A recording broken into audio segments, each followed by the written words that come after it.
स्वागत है दोस्तों आपका तर्क आईएएस पीसीएस चैनल पे। मैं निकेत सिंह। दोस्तों आज के लेक्चर में हम लोग सन 2015 से लेके सन 2024 तक फेमस पर्सनालिटी के ऊपर जितने भी क्वेश्चन आए उनको सॉल्व करेंगे।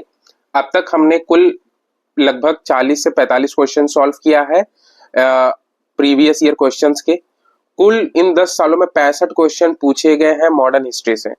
ठीक है, हम लोग ये पूरा 65 क्वेश्चंस को सॉल्व करेंगे और इसके थ्रू स्टैटिक्स का पार्ट को कनेक्ट करेंगे। आज के लेक्चर में क्या है, आज के लेक्चर में हम लोग एलिमिनेशन अप्रोच से प्रीवियस ईयर क्वेश्चंस को सॉल्व करेंगे। इससे दो फायदा हो जाएगा, एक तो आपका प्रीवियस ईयर क्वेश्चन सॉल्व हो जाएगा, दूसरा आपकी एक एलिमिनेशन अप्रोच पता चल जाएगी। अगर इनकेस आपको क्वेश्चन नहीं आता है और आपको बेसिक नॉलेज पता है, आप उसको कैसे एलिमिनेट कर सकेंगे। जो ट्रिकी क्वेश्चंस है उन ट्रिकी क्वेश्चंस को सॉल्व करने का तरीका पता चलेगा और तर्क आईएएस पीसीएस के थ्रू आपका जो एग्जाम है बूस्ट हो जाएगा। सिंपल एग्जांपल है, जब हमने स्टार्ट किया था तो 3 से 4 बच्चे थे जिनको 40 से 50 नंबर आ रहे थे टेस्ट में और प्रीवियस ईयर क्वेश्चन में। आज 1.5 से 2 महीने बाद उनके टोटल नंबर कितने हो रहे हैं, 90 प्लस। ठीक है, ये सब कैसे हो रहा है, क्योंकि हम लोग फ्री मेंटोरशिप प्रोवाइड कर रहे हैं। पर्सनल पे कॉल पे आप चाहिए तो हम लोग से नंबर मांगिए, अगर आपको ज्यादा प्रॉब्लम है हम नंबर प्रोवाइड करेंगे, उसके थ्रू आप हमको कनेक्ट करिएगा और आपको उसके फ्री मेंटोरशिप मिलेगी। ठीक है, आते आज के लेक्चर में। हमारा पहला क्वेश्चन है जो पूछा गया था सन 2016 में। Consider the following. पहला है कलकत्ता यूनिटेरियन कमिटी और है tribunal of new defence Indian reform association. ठीक है, ये 3 क्वेश्चन है। अब क्वेश्चन क्या पूछा है कि Keshav Chandra Sen is associated with the which following of the above. जो केशव चंद्र है, तो आज हम केशव चंद्र सेन के बारे में पढ़ेंगे। तो ये जो है ये किससे जुड़े हुए थे। पहले है कलकत्ता यूनिटेरियन कमिटी, दूसरा है tribunal new defence Indian reform association. ठीक है, तो ये जो कलकत्ता यूनिटेरियन कमिटी थी ये किसके द्वारा बनाई गई थी, ये बनाई गई थी राजा राम मोहन रॉय जी के द्वारा। ठीक है, तो ये एलिमिनेट हो गया। अगर ये एलिमिनेट हुआ तो कौन कौन से ऑप्शन से एलिमिनेट हो गए, ये और ये बच्चे। अब 50-50% चांसेस है। ठीक है, अगर एक बार भी आपने पढ़ा होगा एनसीईआरटी, क्योंकि ये एनसीईआरटी से डायरेक्ट क्वेश्चन है। चलो एनसीईआरटी नहीं तो स्पेक्ट्रम से भी डायरेक्ट क्वेश्चन है। तो ये जो कमेटी है ये किसके द्वारा बनाई गई थी, ये बनाई गई थी केशव चंद्र सेन के द्वारा। अगर ये आपका सही हुआ तो कौन सा सही होगा, सेकंड एंड थर्ड ओनली। ठीक है, तो ऑप्शन नंबर बी सही हो गया। अब इसका थोड़ा सा एक्सप्लेनेशन देख लेते हैं और केशव चंद्र सेन जी के बारे में देख लेते हैं। ठीक है, अब केशव चंद्र सेन जी कहाँ के थे, ये बंगाल के थे। ये पहली बार फेमस कब हुए, मतलब लोगों की नजर में कब आए, जब इन्होंने ब्रह्मो समाज ज्वाइन किया। ठीक है, और इसमें इन्होंने बनाई संगत सभा। अब संगत सभा क्या थी, संगत सभा में जो यंग लोग थे, यंग लोगों को वीकली इकट्ठा करते थे और डिस्कस करते थे किसके बारे में, विडो रीमैरिज और जो वुमेन इक्वालिटी के बारे में बात करते थे ये यंग सभा में। ठीक है, इन्होंने इंट्रोड्यूस किया अनसुतिनी ब्रह्मोस। इसका क्या मतलब था, जो ब्राह्मण लोग थे वो जो आइडल वर्कशिप थे उसको रिमूव करने की बात की गई। जो इसको फॉलो करते थे उनको क्या बोला जाता था, उनको अनसुतानी ब्रह्मोस बोला जाता था। ठीक है, लीडरशिप रोल डिफरेंस, जो देवेंद्रनाथ टैगोर है इनको बहुत मानते थे। ठीक है, अब इन कैसे मानते थे ये देखिए। डिस्पाइट ऑफ बीइंग नॉन ब्राह्मण, ये एक नॉन ब्राह्मण थे, लेकिन इसके चलते भी इनको जो ब्रह्मो समाज था उसका बनाया गया था प्रधान आचार्य, मतलब पहले तो चीफ मिनिस्टर्स किसके द्वारा, देवेंद्रनाथ टैगोर के जी के द्वारा। ठीक है, लेकिन आगे जाके इनके और देवेंद्रनाथ टैगोर जी के बीच में एक मतलब कॉन्फ्लिक्ट क्रिएट होता है। रीजन क्यों रहता है, क्योंकि इनके जो फॉलोअर्स रहते हैं और ये किसके बारे में बात करते हैं, ये बात करते हैं विडो रीमैरिज, जो ट्रेडिशनल नॉर्म्स रहते हैं ब्राह्मण्स के उसको फॉलो करने की बात नहीं करते, इंटरकास्ट मैरिज की बात करते हैं, वुमेन एम्पावरमेंट की बात करते हैं। तो एक कॉन्फ्लिक्ट क्रिएट होता है देवेंद्रनाथ टैगोर और इनके बीच में। इसके चलते देवेंद्रनाथ टैगोर और ये दोनों जन अलग होते हैं। तो देवेंद्रनाथ जी जब अलग होते हैं तो वो बनाते हैं आदि ब्रह्मो समाज और केशव चंद्र जी एस्टैब्लिश करते हैं ब्रह्मो समाज ऑफ इंडिया। तो पहला एक इनके द्वारा कौन सा समाज बनाया गया था, ब्रह्मो समाज ऑफ इंडिया। ठीक है, एक ये हो गया। आते हैं फिर उसके बाद ये कैसे बना, ट्रिब्यूनल ऑफ न्यू डिस्पेंशन, ये बना था 24 जनवरी 1868 को। एक ये चर्च था। ठीक है, आते हैं हम दूसरी तरफ एजुकेशन और रिफॉर्म को लेके इन्होंने क्या किया। 1870 में ये गए थे इंग्लैंड और इंग्लैंड से जब ये वापस आए तो इन्होंने फॉर्म किया इंडियन रिफॉर्म ऑफ एसोसिएशन। ठीक है, इसमें क्या था, ये प्रमोट करता था सोशल रिफॉर्म को, लाइक जैसे कि वुमेन्स एजुकेशन के बारे में था, ठीक है। और इसी के चलते इन्होंने एक स्कूल एस्टेब्लिश किया था गर्ल्स के लिए, विक्टोरिया इंस्टीट्यूशन, कब 1871 में। वीडियो रीमैरिज, ये सारी चीजों पे ये बात कर रहे थे, लेकिन इनके जो एक्शंस थे उसका इम्पैक्ट क्या हुआ, ब्रिटिशर्स ने इनके साथ मिलके क्या रिफॉर्म्स किए, सोशल रिफॉर्म किए। इनके साथ मिलके लाया गया विडो स्पेशल मैरिज एक्ट जो 1872 में आया, ठीक है, और इंटरकास्ट मैरिज को लेके ये चीज इंपॉर्टेंट है। इनके साथ मिलके ब्रिटिश गवर्नमेंट ने ये सारी चीजें की थी। अब 1823 में राम मोहन रॉय और द्वारकानाथ टैगोर और विलियम एडन ने बनाया था यूनिटेरियन, कलकत्ता यूनिटेरियन कमेटी, ठीक है। अब आते हैं अपने दूसरे क्वेश्चन पे जो पूछा गया था, ये भी सन 2016 में, ठीक है। Satya Shodhak Samaj organised a movement of upliftment of tribals of Bihar, the temple entry movements in the Gujarat and the anti caste movement in Maharashtra और the peasant movement in Punjab. Simple था, अगर सत्य शोधक समाज आपको पता होगा तो ये किसके द्वारा लाया गया था, ये ज्योतिबा फुले जी के द्वारा लाया गया था। अगर आपने कुछ ना कुछ तो पढ़ा होगा, नॉर्मल भी ज्योतिबा फुले जी के बारे में कहीं ना कहीं आपने पढ़ा होगा, तो ये थे महाराष्ट्र के। अब महाराष्ट्र के ये कहाँ के थे, ये थे सातारा के, ठीक है। तो जब ये वहां के, तो अगर एलिमिनेट भी करना नहीं पता, बिल्कुल नहीं पता, थोड़ी सी चीजें पता है तो टिक करके आ जाए कि भैया महाराष्ट्र एंटी कास्ट मूवमेंट, ठीक है। अब आ जाते हैं थोड़ा सा, ये है हिंदी वालों के लिए, हिंदी के लिए है सत्य शोधक समाज द्वारा आयोजित, मतलब सत्य शोधक समाज किसके द्वारा आयोजित किया गया था, किस चीज के लिए किया गया था। बिहार आदिवासियों के उत्थान के लिए आंदोलन, गुजरात में मंदिर प्रवेश आंदोलन, महाराष्ट्र में जाति विरोध आंदोलन और पंजाब में किसान आंदोलन। तो इसका है सही जवाब महाराष्ट्र के जाति विरोध आंदोलन के लिए। जाति विरोध इन द सेंस ये इंटर कास्ट के लिए लड़ाई किया इन्होंने, वुमेन एजुकेशन को लेके बात की, इक्वालिटी के लिए बात की इन्होंने, इसलिए इनको प्लांटेड एज ए इक्वालिटी, मतलब grander of who planted equally, ठीक है। अब आगे देखते हैं इनकी थोड़ी सी बैकग्राउंड चेक करते हैं, बैकग्राउंड देखते हैं कि ज्योतिबा फुले का कंट्रीब्यूशन क्या है, उन्होंने कैसे एक फूल वाले के घर से लेके आज सोशल रिफॉर्म, कई सारे स्कूल खोले इन्होंने, जब लड़कियों के लिए और बैकवर्ड क्लास के लिए, ठीक है। कब का इनका जन्म हुआ, 1827 में। एक जो माली होते हैं, जो गार्डनर होते हैं ना, फूल वाले लोग, उनके घर में इनका जन्म हुआ। पिछड़ी जाति से आते थे। कहाँ पे हुआ, सातारा में, महाराष्ट्र में हुआ, ठीक है। एक्चुअल इम्पैक्ट और इनके अंदर, मतलब एक बोले ना रेवोल्यूशन लाने के लिए कब जागा, ये एक शादी में गए थे, ब्राह्मण के शादी में, उनको वहां पे इंसल्ट फील हुआ, काफी भेदभाव हुआ उनके साथ। वहां से उनके अंदर एक नई चीजें जागी कि भैया now I should work for equality, और लोगों में जो ये भेदभाव की भावना है इसको दूर करना चाहिए, ठीक है। इनके साथ बचपन में बहुत इनजस्टिस हुआ था, एजुकेशन प्रॉपर नहीं मिल पाता था, हर जगह इनके साथ इनइक्वालिटी, भेदभाव हुआ करता था, जिसकी वजह से इसका इम्पैक्ट आगे जाके उन्होंने इम्पैक्ट आगे दिखा, ठीक है। 1848 में उनकी वाइफ और जो है सावित्री बाई फुले, उन्होंने स्टार्ट किया India first school for girl including Dalit girl. अब जो इन्होंने जो रेवोल्यूशन लाने की बात की थी कि वुमेन्स को एजुकेशन में इंपावर करना, वुमेन इंपावरमेंट की बात करते थे ये, तो इन्होंने डायरेक्ट चालू नहीं किया, इन्होंने पहले अपने घर से ही चालू किया। पहले अपनी वाइफ को एजुकेट किया इन्होंने, फिर अपनी बहन को एजुकेट किया, फिर लोगों तक अपनी बात फैलाई, अपने विचार प्रकट किए कि भाई there should be also equal representation of women in the society, ठीक है। तो इन्होंने 1848 में पहली स्कूल चालू किया अपनी वाइफ के साथ मिलके, ठीक है। अब दूसरी चीज क्या थी, Phule question caste challenge brahmanical dominance and work, wrote a book like Gulamgiri and Sitar Sood calling out operations, ठीक है। तो इनके द्वारा बुक लिखी गई थी गुलामगिरी, ठीक है। इस किसके बारे में बात करती थी, ये जो ब्राह्मण डोमिनेशन था उसके बारे में बात करती कि 1848 के पास और 1814 के ड्यूरेशन में जो ब्राह्मण डोमिनेंस था वो कितना ज्यादा था, वो गुलामगिरी बुक में उन्होंने मेंशन किया अपने।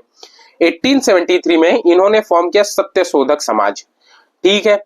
क्या करता है सत्य शोधक समाज, सत्य शोधक समाज करता है कि जो शूद्राज है, दलित है और जो स्पेशली ब्राह्मण्स है, उनके बीच में इक्वल रिप्रेजेंटेशन, ठीक है। Teach people believe one formless God, तो लोगों को पढ़ाते थे ये कि जो भगवान है मतलब निराकारी इन द सेंस, मतलब ये जो बिलीव इन फॉर्मलेस गॉड, निराकारी मतलब एक इमेजिनरी गॉड बनाओ, वही आपके गॉड है, ठीक है, कोई मुहूर्त को फॉलो नहीं करना आपको, ठीक है, विदाउट फॉलोइंग रिचुअल्स, जो रिचुअल्स ब्राह्मण्स के द्वारा बनाए गए थे उनको बिना फॉलो किए। Prove that anyone can connect with God, ठीक है, promote education among lower caste, ठीक है, ये इन्होंने लोअर कास्ट के बीच में एजुकेशन को प्रमोट किया। Encourage small scale industries, handicraft and self reliance, Satyashodhak Samaj का दूसरा काम था जो हैंडीक्राफ्ट है, सेल्फ रिलायंस के ऊपर ज्यादा डिपेंड रहना सत्यशोधक समाज का काम था। Spread the message of equality, unity, happiness and social justice for all, सबसे इंपॉर्टेंट, ठीक है, इन्होंने इक्वालिटी, यूनिटी और सोशल जस्टिस पे काम किया था। जो सत्यशोधक समाज थी वो इस पे ज्यादातर काम करती थी। समाज was slowly developed in 1930 and its member join the Indian national Congress. जो सत्यशोधक समाज था वो 1930 आते आते डिसॉल्व हो गया।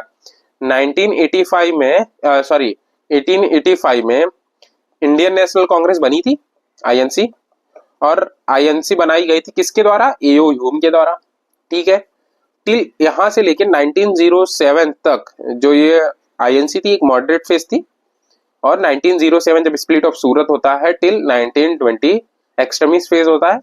उसके बाद बीच में लखनऊ पैक्ट होता है। उस लखनऊ पैक्ट में जो मॉडरेट थे और एक्सट्रीमिस्ट थे दोनों मिल जाते हैं, वापस से कांग्रेस एक नई शुरुआत करती है, ठीक है। एक ओवरव्यू मैंने दे दिया इंडियन नेशनल कांग्रेस के बारे में कि थोड़ा सा जान लो भैया। आते अपने तीसरे क्वेश्चन के ऊपर जो पूछा गया था 2020 में। In the context of Indian history, Rakhmabai case 1884 revolt around. अब रखमाबाई बीकाजी कम्मा नाम तो सुना होगा आपने। ये जो 1884 में केस हुआ था किसके रिगार्ड में हुआ था? पहला था women right gain education, as concern, restriction of क्या था, वैवाहिक अधिकारों पर बहाली, ठीक है। ये तीन चीजों पे था, मतलब रिचुएशन ऑफ कंजुगल राइट्स, ठीक है। आते हैं एलिमिनेट करते हैं। जो इनका केस हुआ था ये थोड़ा सा अगर रुकमाबाई जी का है तो ये हुआ था रिगार्डिंग मैरिज, तो वुमेन एजुकेशन तो है ही नहीं। एज कंसर्न क्या हुआ था कि जो इनकी शादी हुई थी वो 11 साल की उम्र में हो गई थी। 11 साल की उम्र होने के बाद एक रिचुअल्स था कि एक एज लिमिट के बाद ये जाएंगे वापस अपने ससुराल चली जाएंगे। लेकिन क्या होता है कि जो इनके स्टेप फादर रहते हैं इनको एक अच्छी एजुकेशन देते हैं और इनके अंदर अवेयरनेस, और ये जब इनके हस्बैंड इनको बुलाते हैं वापस अपने घर तो ये रिफ्यूज कर देती हैं, क्योंकि एक पढ़ी लिखी औरत, एक पढ़ी लिखी वुमेन होने की वजह से इन्होंने डिसाइड किया कि नहीं, मेरी जो शादी हुई है बिना मेरे कंसेंट के हुई है, ठीक है।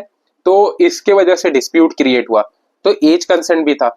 अगर हमने पहला एलिमिनेट किया था ये वैसे भी एलिमिनेट हो जाता, सेकंड एंड थर्ड ओनली बचता ही है। खत्म कहानी। आते थोड़ा बीकाजी कम्मा जी के बारे में। तो ये पहली वुमेन डॉक्टर जो थी, ये पहली वुमेन डॉक्टर थी, इंडियन वुमेन डॉक्टर जो प्रैक्टिसिंग वुमेन डॉक्टर थी, ठीक है। इनकी स्टोरी कहाँ से चालू होती है, ये न्यूज में कब आती है, कैसे आती है, तो मतलब लोगों के नोन कैसे होती हैं लोगों तक, ठीक है। ये 11 साल की उम्र में किससे शादी करते हैं? दादाजी भीकाजी कम्मा, दादाजी भीकाजी हु वाज 19, ठीक है, जो 19 साल के थे एट द टाइम। ये कुछ कस्टम्स रहते थे तो वो ये उनके साथ ना जाके क्या करती हैं, एजुकेशन ग्रैब करती है किसके साथ? अपने स्टेप फादर्स के साथ। और जब ये बड़ी होती हैं और डिमांड बढ़ती है कि आप आइए, but she refused and said she didn't want to be marriage that was forced and without consent. बिना कंसर्ट और जबरदस्ती की शादी को ये नहीं मानती है। और ये बात पहुंचती है कोर्ट में 1884 में। India first major legal battle for women's right, ये पहला मेजर बैटल था फॉर द वुमेन राइट्स के बारे में, इसलिए इसको इतना पॉपुलर माना जाता है।